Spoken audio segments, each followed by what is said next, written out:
January 17th, 3:11 a.m., minus 31 degrees, and the wind cutting through the Montana mountains fast enough to strip the heat from a man's body in under 3 hours, which is exactly why they left him there, because they knew he wouldn't survive it, knew the storm would finish what they didn't want to be blamed for, and as the last set of taillights vanished behind a wall of snow,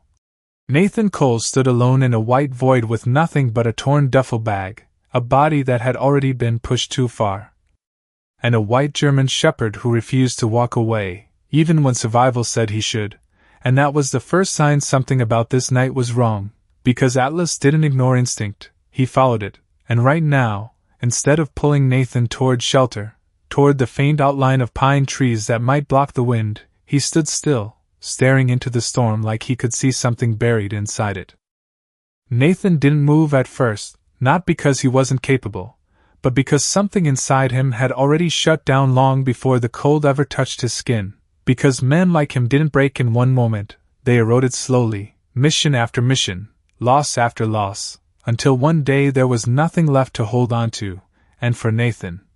that moment had come 3 months ago, when the last call from his brother ended in silence that never came back, when a routine accident turned into a funeral that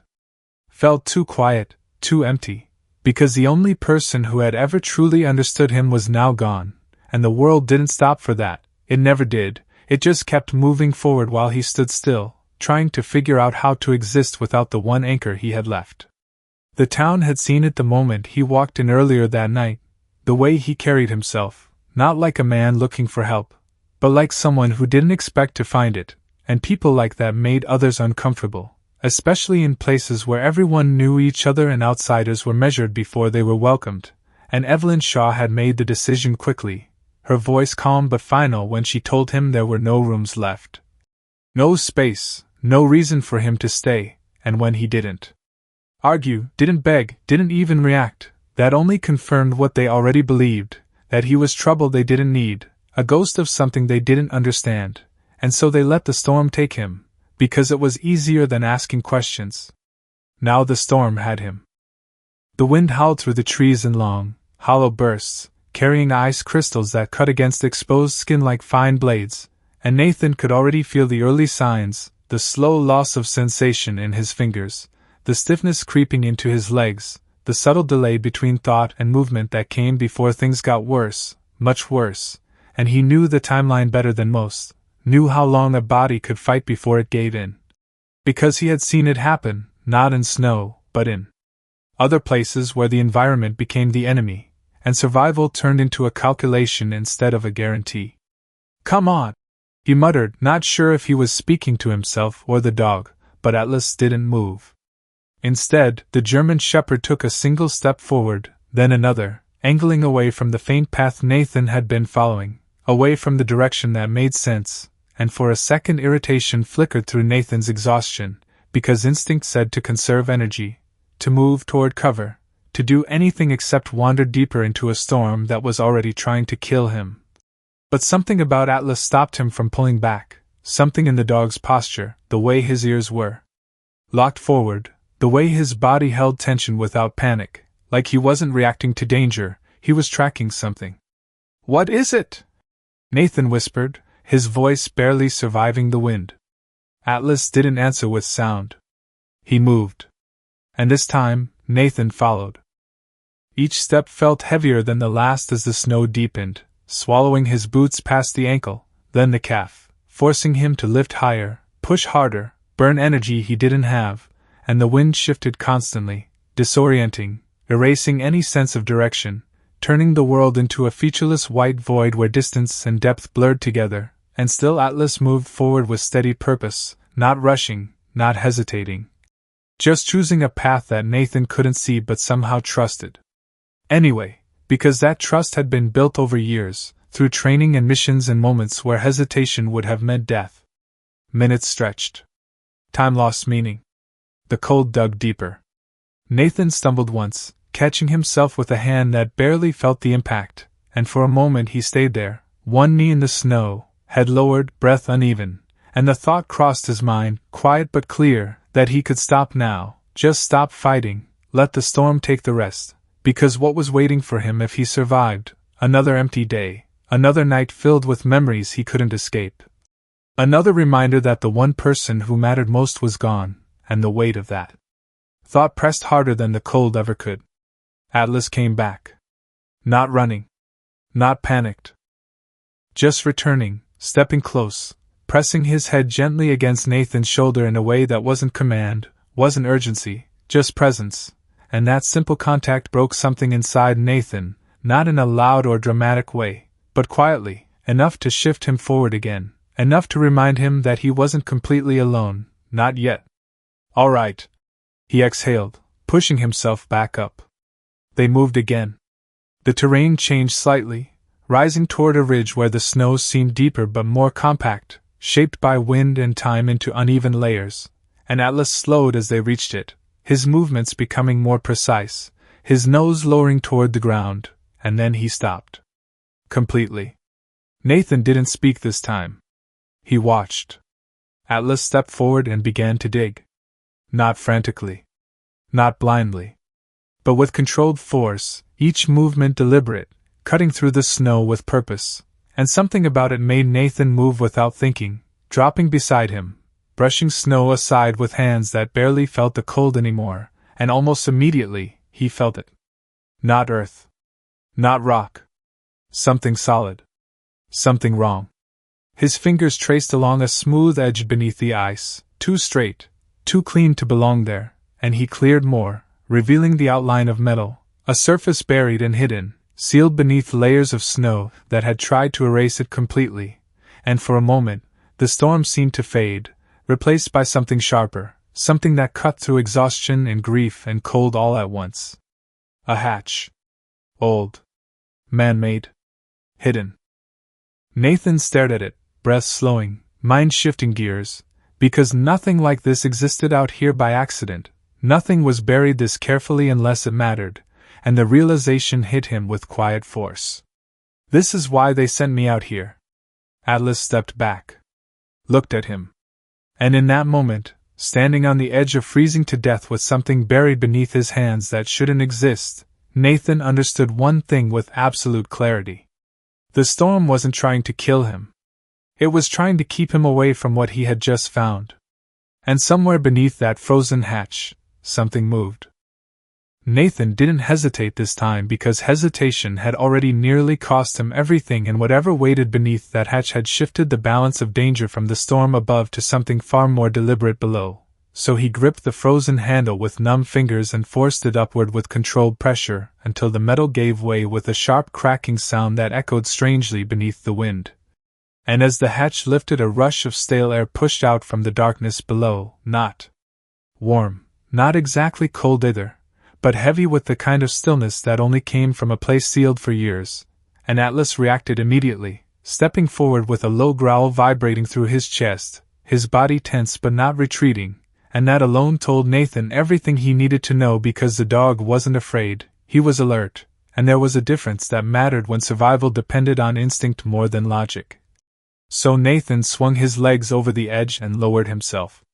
onto the metal ladder, the cold biting through his gloves instantly as he descended into the unknown, each step deliberate despite the fatigue creeping through his muscles, and the further he went the quieter the storm became until it was nothing more than a distant echo above, replaced by a deep silence that pressed against his ears, and when his boots finally touched the ground below he paused for a fraction of a second,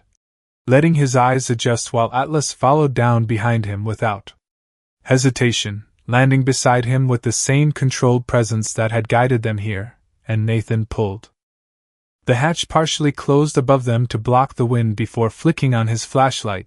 the beam cutting through darkness to reveal a narrow metal corridor stretching forward, walls reinforced with aged steel panels coated in frost but intact, preserved, too intact for something abandoned, and that realization sharpened his focus instantly, because places like this weren't accidents. They were built with intent and buried for a reason.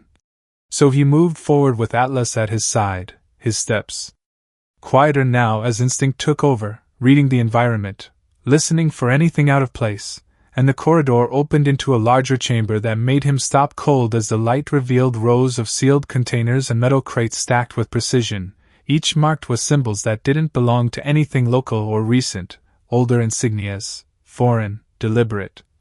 And at the center stood a reinforced vault structure coated in frost, but otherwise untouched, and Nathan felt the shift in his chest. As the pieces began to connect, because this wasn't a shelter, it wasn't a forgotten bunker, it was something else entirely, something hidden and protected, and Atlas moved slowly into the room, his nose scanning the air while his posture remained tight with focus, and then suddenly he stiffened, his head snapping toward the corridor behind them as a faint sound broke the silence, distant at first but unmistakable. Footsteps above the hatch, more than one, moving with purpose rather than confusion, and Nathan's grip tightened on the flashlight as his body shifted instinctively, lowering slightly, positioning himself just off the direct line of sight because he had heard that kind of movement before, controlled, measured, not lost travelers seeking shelter but people who knew exactly where they were going, and the sound grew clearer as the hatch above shifted, a metallic scrape followed by voices carried faintly through the opening, not loud enough to understand every word but enough to catch tone, urgency, intent. And one phrase cut through sharper than the rest as a beam of light broke into the corridor above. Tracks end here. And Nathan felt something cold settle deeper than the storm ever could, because this wasn't coincidence. They hadn't just been followed, they had been sent here. And as Atlas lowered his body into a silent, ready stance, eyes locked on the ladder above, Nathan understood one thing with absolute clarity. Whatever was hidden in this bunker wasn't just buried from the world, it was being watched, and now that it had been found, they weren't going to be allowed to leave. Next part and mention B. Crow. Nathan didn't wait for the hatch to fully open because he had already heard enough in those voices to understand the situation had shifted from survival to confrontation, and confrontation inside a confined space like this favored whoever controlled the first move. So he reached up and killed his flashlight in one clean motion, plunging the chamber back into darkness except for the faint spill of light from above, and in that darkness Atlas became something else entirely, no longer just a companion but a silent extension of instinct, his breathing steady, his body low, positioned slightly ahead of Nathan as if he already knew where the threat would come from, and the first boot hit the ladder a second later, metal clanging softly under controlled weight as someone began to descend, followed by another, then another, and the beam of a flashlight cut downward in sharp, searching arcs that grazed the edges of the corridor without fully revealing it, and Nathan shifted just enough to stay outside its path, his mind already mapping angles, timing, distance, because this wasn't panic, this was training, the same kind that had kept him alive in places where one mistake ended everything. And the first man reached the bottom with a soft thud, his posture tight, weapon ready, scanning with efficiency rather than fear. And that told Nathan everything he needed to know, because civilians didn't move like that, these were trained operators, and they didn't speak immediately, they observed, their light sweeping across the frost-covered walls, across the disturbed snow near the entrance, and then one of them spoke quietly. "He's down here!" And the second man joined him, descending faster now, their presence filling the narrow space with a kind of pressure that made the air feel thinner, and Atlas let out the faintest rumble, barely audible, but enough to signal that the moment of concealment was ending, and Nathan made the decision instantly, because waiting meant being surrounded, and being surrounded meant no options left, so he moved, not toward them but deeper into the bunker, his body slipping into motion just as the flashlight beam snapped toward the sound, catching the edge of movement. "Contact!" one of the men shouted, and the silence shattered as boots surged forward behind him, their lights swinging wildly now as they transitioned from search to pursuit, and Nathan ran, his footsteps controlled despite the urgency, his path chosen in seconds as the corridor ahead split into multiple directions, and he didn't hesitate. Because hesitation was death in a maze like this, and Atlas surged ahead, taking the lead with a certainty that cut through the chaos, his body moving like he had already chosen the path long before Nathan realized there was one, and they turned sharply into a side passage just as a burst of gunfire cracked behind them, bullets striking metal with explosive sparks that lit the corridor in violent flashes. And Nathan felt the heat of one round passing too close but didn't look back. Because looking back didn't change the outcome, it only delayed the next move, and the passage narrowed.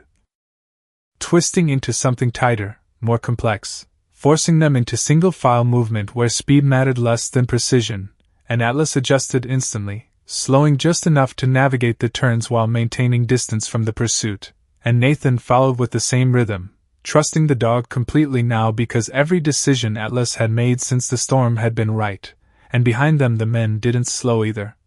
Their movements disciplined, their voices low and coordinated, not panicked, not confused, which made them even more dangerous because they weren't chasing blindly, they were hunting, and the corridor opened suddenly into another chamber, larger than the first but structured differently, rows of sealed cases lining the walls, their surfaces marked with symbols that caught the edge of Nathan's light just long enough to register something foreign, something old, and in the center stood another reinforced section. Heavier, more secure, and Nathan's pace faltered. For just a fraction of a second as realization hit, this wasn't just storage, this was an archive, something preserved, something hidden on purpose, and Atlas stopped abruptly, turning toward a narrow opening half concealed behind a structural beam, his body tense, his focus absolute, and Nathan didn't question it, didn't waste time analyzing why, he just followed. Slipping into the passage as the first of the pursuing men reached the chamber behind them, their light flooding the space. "Keys! Inside!" one of them shouted, and the word echoed louder than anything else because it confirmed what Nathan had already begun to understand. They weren't just after him, they were after what he had found, and as Atlas pushed deeper into the narrow passage, leading him away from the main chamber and into something even more hidden, Nathan realized the storm above had never been the real danger, it had just been the cover, and now, trapped inside a buried structure with trained men closing in behind him and something unknown waiting ahead. He understood the truth with brutal clarity. He hadn't been left to die in the snow, he had been pushed exactly where someone wanted him to go. Nathan felt it before he saw it, that subtle shift in the air that didn't come from movement alone but from presence, the kind that pressed against instinct in a way that training couldn't fully explain, and as Atlas slowed ahead of him, his body lowering slightly, ears locked forward with an intensity that went beyond alertness, Nathan understood they weren't just running anymore, they were approaching something. And the narrow passage opened into a chamber unlike the others, smaller but deeper, its walls lined with reinforced panels that looked older, more deliberate, as if this section had been built first and everything else had been added around it later, and the light from Nathan's flashlight cut across the room just enough to reveal a central structure. A sealed vault door heavier than anything he had seen so far, its surface marked with faint engravings worn by time but still visible beneath the frost. And Atlas moved toward it with slow, controlled steps, not rushing, not hesitating, his focus absolute as if this had been his destination all along, and Nathan followed, his breath steady despite the tension rising in his chest because every instinct now told him this was the center of whatever had been hidden beneath the mountain. The reason for the bunker, the reason for the men chasing him, and likely the reason the town had wanted him gone before he ever stepped into the storm. And behind him the sound of pursuit echoed again, closer now, boots striking metal with disciplined rhythm, voices low but urgent as they closed distance, and Nathan's mind split between the threat behind him and the unknown in front of him, calculating options that were running out faster with every second, and then Atlas stopped completely, placing one paw against the surface of the vault as if confirming something, his head tilting slightly, his body tense in a way that signaled not just danger but awareness, and Nathan stepped closer, raising the flashlight to study the door, noticing the seams, the locking mechanisms, the way it had been sealed not just for security but for containment, and that word hit him hard, because archives didn't need containment. Information didn't need to be locked away like this unless it was something more than documents, something more than history, and the realization was still forming when the sound came from behind the door, faint at first, almost lost beneath the hum of the bunker, but unmistakable once heard, a slow, deliberate movement. Followed by something else, something that made Atlas pull his paw back instantly and step away, his growl rising low and deep in his chest, not loud, not aggressive, but warning, and Nathan felt the tension spike as his grip tightened on the flashlight, because whatever was inside that vault wasn't just an object, it was something alive, something that had just become aware of them, and behind him the first of the pursuing men reached the entrance to the chamber, their lights flooding the space in sharp beams, weapons raised. Voices cutting through the air. "Don't move!" But Nathan didn't turn, didn't react to the command, because in that moment the threat behind him became secondary to the one in front of him, and the vault doors shifted with a deep metallic sound that echoed through the chamber, the locks disengaging one by one in a sequence that felt too precise to be random, and Nathan realized something with cold clarity. This wasn't being opened by accident. Something inside was triggering it, responding, and as the final lock released and the door began to move, even the men behind him hesitated, their commands faltering for a split second as the unknown replaced control, and Atlas stepped back further, positioning himself between Nathan and the door, his body tense, ready, and the opening widened just enough for darkness to spill out, not empty darkness but something heavier, something that carried weight and presence, and then it moved, a shape forming at the edge of the opening, slow, deliberate, stepping into the faint light without urgency, without fear. And Nathan's breath caught not from shock but from recognition that this wasn't something simple, wasn't something that could be explained in the way his mind wanted it to be, because the figure that emerged wasn't attacking, wasn't reacting, it was observing, and as it stepped fully into view, pale face, eyes reflecting the light in a way that felt wrong, body marked by time but not broken by it, the truth settled in deeper than anything else that night. They hadn't just uncovered something hidden. They had released something that had been waiting, and now it was standing between him and the only way out, choosing what happened next, and in that moment, with the storm raging above, armed men behind him, and something unknown in front of him, Nathan understood that survival wasn't just about escaping anymore, it was about understanding what he had found before it decided what to do with him. Nathan didn't raise his weapon because something in the way the figure stood told him immediately that this wasn't a fight he could win with force, not after everything he had seen in the last few seconds, not after the door had opened on its own and something had stepped out of it like it had never truly been contained, and Atlas felt it too, his body rigid but controlled, not lunging forward, not retreating, just holding that exact line between defense and restraint that only came from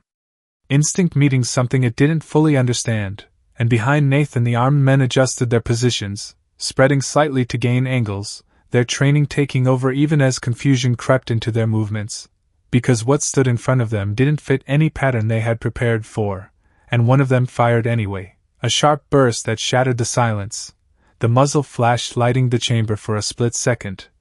and the round struck the figure's center mass with visible impact. The force enough to stagger a normal man, but this wasn't normal, because it didn't fall, didn't collapse, didn't even react the way it should have, it simply absorbed the motion and then straightened again, as if the concept of damage didn't apply in the same way, and that was the moment everything shifted from dangerous to something far worse, because trained men didn't hesitate without reason, and now they did. Just long enough for doubt to take hold, and the figure took one step forward. Slow and deliberate, the sound of its boot on metal echoing deeper than it should have, like there was weight behind it that didn't match what they were seeing, and then it spoke, its voice calm, steady, not raised, not threatening, but carrying a certainty that cut through the chaos. "You were not meant to find this." And the words weren't directed at the armed men, they were directed at Nathan, and that alone made his chest tighten because it meant this wasn't random, this wasn't just a reaction to intrusion. It was recognition, and before he could respond another shot rang out, closer this time.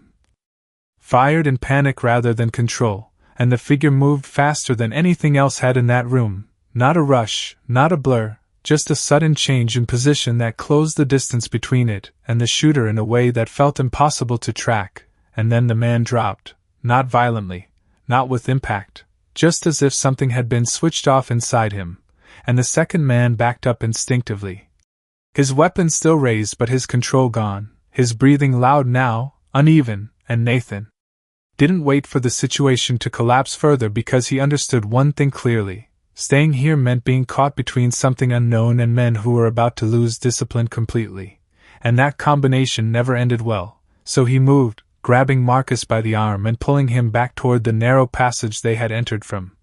"Move!" he said low and sharp, and Atlas reacted instantly. turning and leading again without hesitation, his body cutting through the space with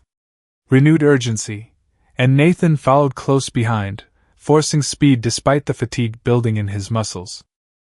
Because distance was the only advantage they had left, and behind them the chamber erupted into confusion, more shots fired, shouted commands overlapping, but none of it carried the same control as before, because whatever had stepped out of that vault had changed the rules entirely, and the corridor swallowed them again, the light fading, the sound of pursuit returning but altered now, less coordinated, more fragmented. As if the presence behind them had disrupted the hunt itself, and Nathan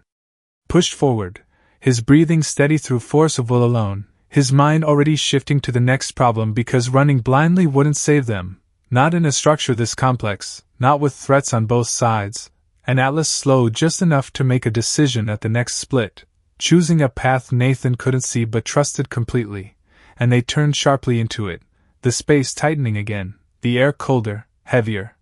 And Marcus finally spoke, his voice strained but controlled. "You saw that thing? It wasn't supposed to still be alive." And Nathan didn't answer immediately because the word alive didn't fit what he had just seen, didn't explain the way it moved, the way it spoke, the way it chose its actions. And that realization sat heavy as they moved deeper into the bunker, because whatever it wasn't just something that had survived being buried, it was something that had been waiting, and now that it was free, it wasn't just reacting. It was making decisions, and Nathan understood with a cold clarity that settled deeper than the storm ever had, that meant sooner or later it would decide what to do with them too, and ahead of them the corridor opened again into another section of the bunker, darker, older, less maintained, and Atlas slowed, his body lowering as if approaching something important, something specific, and Nathan felt the shift again, that pull towards something deeper. Something that had been guiding the dogs since the moment they stepped into the snow above, and whatever it wasn't behind them, it was ahead, and as he followed Atlas into that shadowed space, he realized the most dangerous part of this night wasn't what was chasing them anymore, it was what they were about to find. Nathan followed Atlas into the darker section without slowing because by now he understood the pattern. The dog wasn't reacting to danger anymore, he was navigating towards something specific, something that had been calling his attention since the moment they stepped into the storm. And the environment changed immediately as they crossed into that part of the bunker, the metal walls older, less reinforced. Patches of corrosion visible beneath frost, cables hanging loose along the ceiling like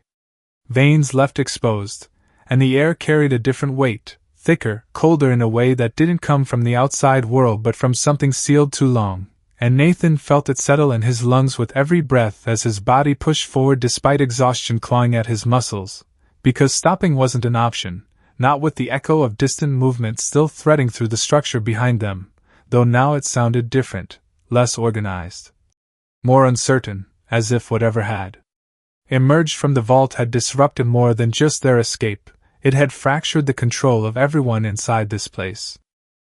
Atlas slowed again at a junction where the corridor split into two uneven paths, one wider and more stable, the other narrower, partially collapsed, forcing a tight passage that looked barely usable, and without hesitation the dog turned toward the narrower route, his body slipping through the gap with precision, and Nathan followed without question, pulling Marcus through behind him as debris shifted underfoot. Small fragments of metal and ice crunching beneath their weight, and the space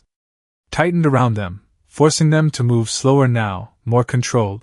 but Atlas didn't stop, his focus unwavering, and that alone kept Nathan moving because every instinct he had told him this wasn't the safer path, but it was the right one. The passage opened into a low chamber that felt different from everything they had seen before, not part of the main bunker design but something older, something original, the foundation around which the rest had been built, and Nathan's flashlight revealed scattered remnants of equipment that didn't match the archive above, older military hardware, outdated by decades, covered in frost but still intact. And at the far end stood a reinforced door unlike the vault they had just escaped, smaller, but heavier in its construction, marked with a faded insignia that triggered something in Nathan's memory, not a full recognition but a fragment, a sense of familiarity tied to training he hadn't thought about in years, and Atlas moved straight toward it, stopping inches from the surface, his body lowering again, his breathing steady but focused in a way that signaled this wasn't just another checkpoint, this was the destination. "What is this place?" Nathan muttered under his breath, his voice low as he stepped closer, brushing frost away from the marking on the door, and as the symbol became clearer his chest tightened slightly because it wasn't just military, it was classified, the kind of designation that never appeared on anything meant to be seen by the public, and Marcus saw it too, his face shifting as recognition hit harder for him. This was never supposed to exist," he said quietly, his voice carrying something close to disbelief, and Nathan glanced back at him. "You knew about this," he said, not accusing, just stating the obvious, and Marcus shook his head once, sharp. "I knew something was buried here, but not this, not like this." And before Nathan could push further, a new sound cut through the chamber, louder now, closer than before, the unmistakable rhythm of boots moving through the corridors, multiple sets. Coordinated again, meaning whoever had been disrupted earlier had regained control or been replaced by something more organized, and the realization hit fast. They were running out of time, completely. Atlas shifted his weight slightly, his nose brushing the edge of the door, and Nathan noticed the subtle detail that had guided him here, a faint seam along the side of the frame, almost invisible under frost, and his hand moved instinctively, tracing the edge until he found it, a recessed panel, small, hidden, and without hesitation he pressed it, because hesitation had no place left in this night, and the response came instantly. A deep internal click followed by a low hum as the mechanism behind the door engaged, and Marcus took a step back, his expression tightening. "If that opens," he started, but didn't finish, because the door was already moving, heavy locks disengaging one by one with a sound that echoed through the chamber like distant thunder, and behind them the first of the pursuing lights cut into the corridor, beams slicing through the darkness as voices shouted, "There!" And Nathan didn't turn this time, didn't react to the threat behind him, because everything had narrowed down to this moment, this door, this decision, and as the final lock released and the door began to open, a rush of air pushed outward, colder than anything they had felt so far, carrying with it something else, something that made Atlas step back for the first time, not in fear, but in recognition, and Nathan felt it too, that shift in the atmosphere, like the space beyond the door wasn't just another part of the bunker. It was something deeper, something that had been sealed away long before the rest of this place had been built, and as the opening widened just enough to reveal darkness beyond, not empty but layered, heavy, alive in a way that defied explanation, the voices behind them grew louder, closer, weapons ready, and in that collision of everything that had been building since the storm began, Nathan understood one final truth with absolute clarity. Whatever Atlas had led him to find was not something meant to be uncovered, and now that it was opening, there was no going back. Nathan didn't hesitate as the door opened wider because hesitation had already proven itself useless against everything that had happened since the storm began, and the moment the gap was wide enough, Atlas stepped forward first, his white form slipping into the darkness beyond without fear, without command, driven by something deeper than training, and Nathan followed immediately, pulling Marcus with him just as the first of the armed men reached the chamber behind them, their lights flooding the space in harsh beams that cut against the opening door, voices shouting commands that dissolved into echo as the heavy structure slid shut again with a deep, final sound that sealed them inside whatever lay beyond, and the noise from the bunker dropped away instantly, replaced by a silence so complete it felt unnatural, like stepping into a space where sound itself had been stripped away over time. The air inside was colder, sharper, not the biting cold of the storm but something more controlled, more deliberate, and Nathan's flashlight flickered once before stabilizing, the beam revealing a narrow corridor carved not from metal but from reinforced concrete, older than anything above, the walls marked with faded symbols and numbers that spoke of a different era, a different purpose, and Atlas moved ahead slowly now, his posture cautious but focused, as if the urgency had shifted into something else, something more precise, and Nathan felt the difference immediately because the dog wasn't leading them away from danger anymore, he was guiding them towards something that mattered.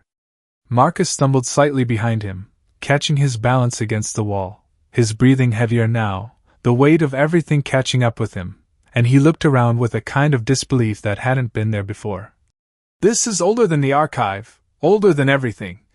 he said quietly, his voice echoing just enough to remind them how empty the space was, and Nathan didn't respond because his attention was fixed ahead, on the way the corridor extended into darkness that didn't feel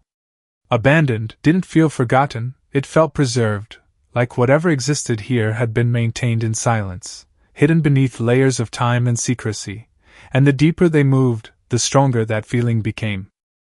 Atlas stopped again, this time not at a door or a junction, but at a section of wall that looked no different from the rest, his head lowering, his nose tracing along the surface as if following something invisible, and Nathan stepped closer, raising the flashlight, studying the area until he noticed it, a faint line, almost imperceptible, running vertically through the concrete, a seam hidden in plain sight. And before he could act on it, the wall responded on its own, shifting slightly with a low mechanical sound that seemed far too modern for something this old, and then it opened just enough to reveal another chamber beyond, and the moment the light reached inside, Nathan felt his breath catch for the first time since entering the bunker. It wasn't storage. It wasn't containment in the way he had expected. It was something else entirely. The room was larger than anything they had seen so far, but instead of crates or machinery, it held rows of sealed units, each one upright, each one connected to a system that hummed faintly despite the age of the structure, and at the center of the room stood a single chamber, larger, more reinforced, its surface clear enough to reveal what was inside, and for a moment Nathan's mind refused to process it. Refused to connect the image in front of him with reality, because what he was looking at wasn't an object, it wasn't equipment, it was a person. A man. Preserved. Still. But not dead. Atlas stepped forward slowly, his body tense but not aggressive, his eyes locked onto the central chamber, and Nathan followed, each step heavier than the last as understanding began to form in fragments, because the man inside wasn't just there, he was maintained, connected to systems that kept him exactly as he was, suspended in something between life and death, and Marcus let out a quiet breath behind him. His voice barely audible. "They didn't bury history, they buried him." And the words settled into Nathan's mind with a weight that changed everything, because this wasn't an archive, it was a secret tied to a living presence, something so valuable, so dangerous, that it had been hidden beneath layers of isolation and control, and as Nathan stepped closer to the chamber, the man inside shifted. Not fully. Not waking. But enough. A slight movement. A flicker. And Atlas reacted instantly, stepping back, his growl returning low and deep, not out of fear but warning, and Nathan felt it too, that shift in the air again, the same one from the vault above, the same presence that had stepped out and changed everything, and in that moment the connection became clear, the figure they had encountered earlier wasn't random, wasn't separate, it was tied to this place, to this room, to this man. And before Nathan could process what that meant, the systems around the chamber flickered violently, lights flashing, alarms that hadn't been heard in decades suddenly coming alive in broken, distorted bursts, and behind them, far beyond the sealed door, something struck the barrier with a force that echoed through the entire structure. Once. Then again. Stronger. And Nathan didn't need to see it to understand what it was, because whatever had been released from the vault hadn't been stopped, it had followed, and now it was coming for the one thing that had been buried deeper than everything else. And as the chamber in front of him began to respond, the glass fogging slightly from within as the man inside moved again, more clearly this time, Nathan realized the truth in its full, terrifying weight. They hadn't just found something still alive in the snow. They had uncovered something that had been kept alive on purpose, and now that it was waking, there was no telling what it would become. Nathan felt the pressure build before anything else changed, a tightening in the air that had nothing to do with temperature and everything to do with something waking up around them, and as the systems in the chamber flickered harder, throwing broken light across the preserved units and the central pod, Atlas moved closer to Nathan's side, not retreating but anchoring himself there. His body pressed just slightly against Nathan's leg in a way that carried both warning and trust, and Nathan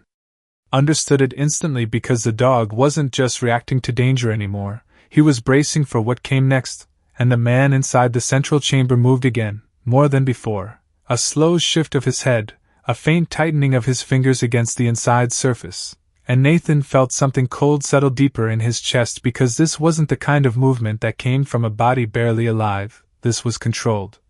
Deliberate, like someone regaining awareness after a very long silence. The alarms grew louder, uneven and distorted as if the system itself didn't fully understand what it was responding to, and Marcus stepped closer despite himself, his face pale in the flickering light.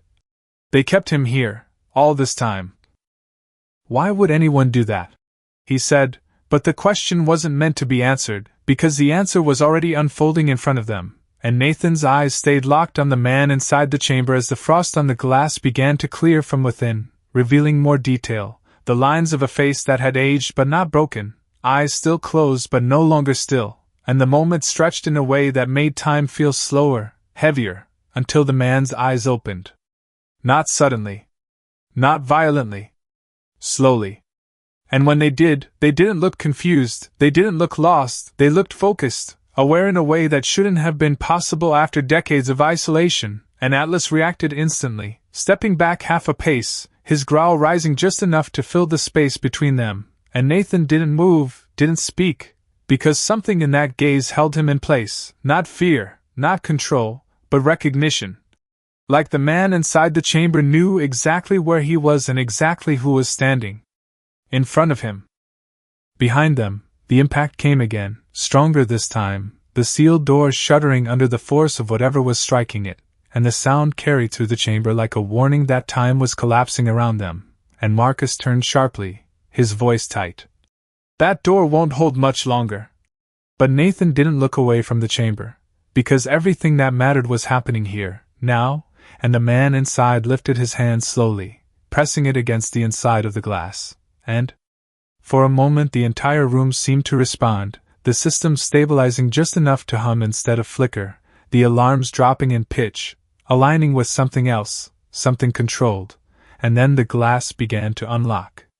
The sound was subtle but unmistakable, internal mechanisms disengaging in sequence, not failing but responding, as if the system had been waiting for this exact moment, and Nathan's mind raced through possibilities that didn't make sense, because nothing about this should have been functioning, not after this long, not without maintenance, not without someone actively controlling it, and yet here it was. Opening from the inside, and Atlas stepped forward again, his posture shifting from warning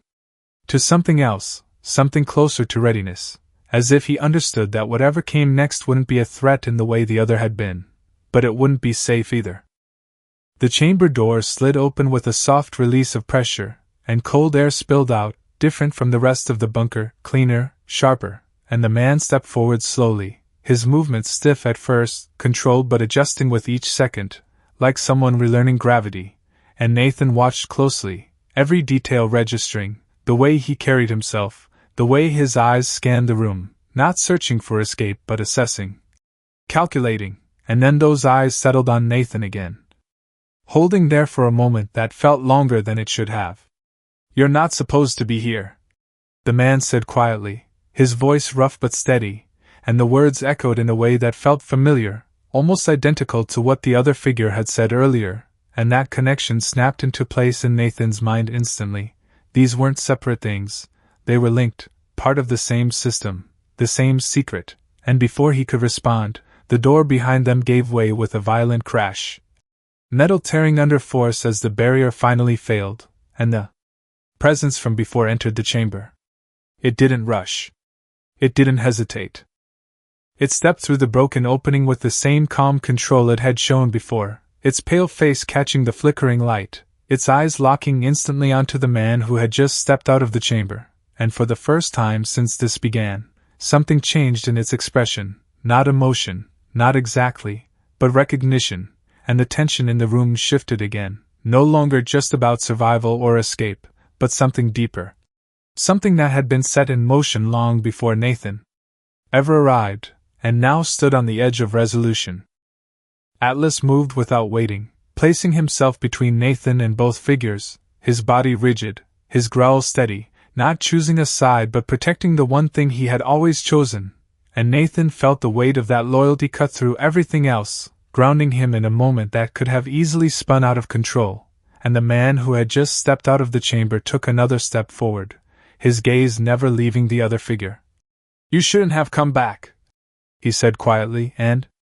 the words carried something heavy, something unfinished, and the other figure tilted its head slightly, that same unnatural motion, before replying in a voice just as calm. "You were never meant to wake up." And in that exchange, with the storm still raging above, the bunker breaking apart around them, and two forces standing face to face in front of him, Nathan understood the truth in its full weight. He hadn't just found something still alive beneath the snow, he had uncovered a conflict that had been buried with it, and now that it had been exposed, it was going to decide everything that happened next. Nathan didn't step in immediately because this wasn't a situation that responded to force or instinct alone. This was something older, deeper, something that had been building long before he ever walked into that storm, and now it was unfolding in front of him with a precision that made every movement matter, and Atlas held his position between them, not attacking, not retreating. His body a line drawn in the space that neither figure crossed, his low growl steady, controlled, anchoring Nathan. In the moment as the two men faced each other across the chamber like reflections of the same broken system, one preserved, one altered, both carrying something that didn't belong in the world above. The man who had stepped out of the chamber moved first, not with aggression but with purpose, his posture stabilizing more with each step as if his body was catching up to his awareness. And when he spoke again his voice carried more strength, more clarity. "They kept me here because I refused to finish it," he said, his eyes still locked on the other figure, and Nathan felt the words hit harder than anything else so far because they shifted the entire meaning of what this place was. This wasn't just containment, it was a decision, a refusal, something that had gone wrong and been buried instead of resolved. The other figure didn't react the way a normal person would, didn't interrupt, didn't argue, it simply watched, that same controlled stillness holding as if it was processing every word before deciding how to respond, and when it finally spoke its voice was unchanged, calm, certain. "You were the failure," it said, and the simplicity of it carried more weight than anger ever could, and the air between them tightened again as if the space itself recognized the shift from silence to confrontation. Behind Nathan, Marcus barely moved, his breast shallow, his eyes fixed on the scene with a kind of disbelief that bordered on fear, and Nathan understood why because this wasn't something you could prepare for, not in training, not in experience, this was something that broke the rules completely, and yet he couldn't step back, couldn't disengage, because Atlas didn't move, and as long as the dog held that line, Nathan held it with him. "They didn't bury me to protect the world," the man from the chamber continued, his tone sharpening slightly now. "They buried me to protect what we became." And Nathan felt that word land harder than anything else, because it implied more than one, more than just the figure in front of them, and his mind flicked back to the vault above, to the moment it opened, to the presence that had stepped out, and the realization connected fast and cold. This wasn't one mistake, it was a system, a program. Something that had created more than a single outcome, and now at least two of those outcomes were standing face to face. The other figure took another step forward, closing the distance slightly, and this time Atlas reacted with a sharper growl, his stance tightening, warning given without escalation, and the figure paused, not out of fear but acknowledgement, like it understood the boundary even if it didn't respect it, and Nathan saw it clearly now. The difference between the two wasn't just physical, it was intent. One carried control, restraint, the other carried something else, something colder, more absolute. The sound of the bunker shifting around them broke through the moment again, metal groaning, distant collapses echoing through the structure as the damage from above and below began to compound, and Marcus finally spoke, his voice tight with urgency. "This place is coming down." And that wasn't speculation, it was fact. The systems were failing, the structure was breaking, and time was running out faster than any of them could control, but neither of the figures moved to leave, either. Acknowledge the danger, because whatever this was, it mattered more than survival in the way Nathan understood it. "It ends here," the man from the chamber said, and for the first time there was something in his tone that resembled emotion, not anger, not fear, but determination, something that had held through decades of silence and confinement. And the other figure tilted its head again, that same unnatural motion, before responding. It ended when you refused. And then it moved. Not fast. Not sudden. But with finality. And everything broke at once. Atlas lunged, not to attack but to intercept, his body moving between Nathan and the advancing figure in a flash of white against the dim chamber, his growl turning into a sharp bark that echoed through the space, and Nathan moved with him, instinct overriding everything else as he pulled Marcus back, creating distance, because whatever was about to happen between those two wasn't something they could stand inside.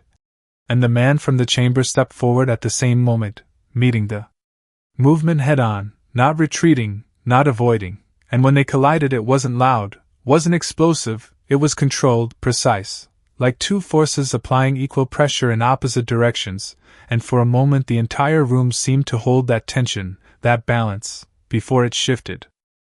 The lights flickered violently, systems overloading under the strain, and the structure groaned louder, deeper, as if the bunker itself was reacting to what was happening inside it, and Nathan felt the floor shift slightly under his feet, the first real sign that collapse wasn't coming. It had already started, and he made the decision instantly, because staying here meant being buried with whatever this was. And he refused to let it end like that, not after everything, not after Atlas had brought him this far. "We're leaving," he said, his voice sharp, cutting through the chaos, and Atlas responded immediately, breaking contact and returning to Nathan's side without hesitation, because no matter what stood in front of them, his priority had never changed, and Nathan trusted that more than anything else in this place.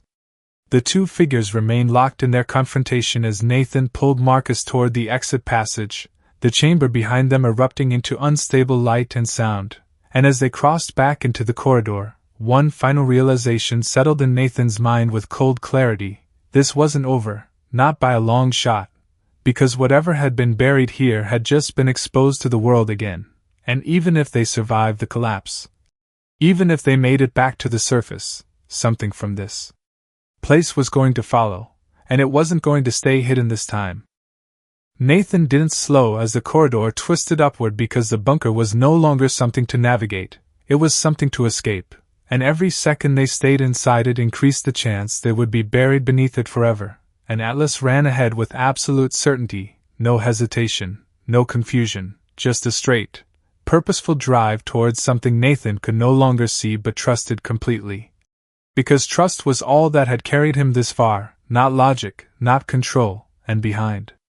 them the chamber erupted in a deep, violent sound that rolled through the structure like thunder trapped underground, the kind of impact that didn't just damage walls but shifted foundations, and Nathan felt the floor shudder beneath his boots as dust and frost rained down from the ceiling in thin, choking clouds. And Marcus stumbled beside him, barely catching himself as the incline steepened, his breath ragged now, his strength nearly gone. But Nathan didn't let him fall, pulling him forward, with a grip that came from muscle memory more than energy, because leaving someone behind wasn't something he did, not anymore. The air grew sharper as they climbed, colder in a way that told Nathan they were getting closer to the surface. But it wasn't relief, not yet, because the storm was still waiting above. And now it wasn't just a storm, it was a battlefield between everything that had been hidden and everything that wanted to control it, and Atlas slowed slightly at a turn, his ears flicking back as another sound cut through the collapsing structure behind them. Not metal, not debris, but movement steady, controlled, and Nathan didn't need to look to know what it was, because whatever had come out of that vault didn't belong to this place anymore, and it wasn't going to stay behind. "Keep moving," Nathan said, his voice tight but steady, pushing Marcus ahead as the passage narrowed again, forcing them into a tighter climb, hands gripping cold metal as they pulled themselves upward, and the ladder appeared suddenly through the dim light, leading back toward the hatch they had entered from. But it looked different now, the faint glow of storm light filtering through the opening above, snow already spilling down the edges as the wind forced its way in. And Atlas reached it. First, climbing without hesitation, his body moving with strength that hadn't faded despite everything, and Nathan followed, forcing his arms to respond as exhaustion tried to drag him back down, and Marcus came last, slower, heavier, but still moving, driven now by the same instinct that had kept them alive this long. They broke through the hatch into the storm with a force that felt like hitting a wall, the wind slamming into them, snow blasting across their faces, stealing breath, blinding vision, and for a moment Nathan could barely stand, his body pushed sideways by the sheer strength of it. But Atlas didn't stop, didn't hesitate. He moved forward into the storm, pulling Nathan with him, away from the opening, away from the collapsing ground beneath their feet, because the snow around the hatch had begun to shift, sinking slightly as the structure below gave way, and Nathan turned just enough to see it, the ground cracking, folding inward as the bunker collapsed beneath the surface, taking everything with it, the archive, the chambers, the secrets, and maybe, just maybe, the things that had been hidden inside it.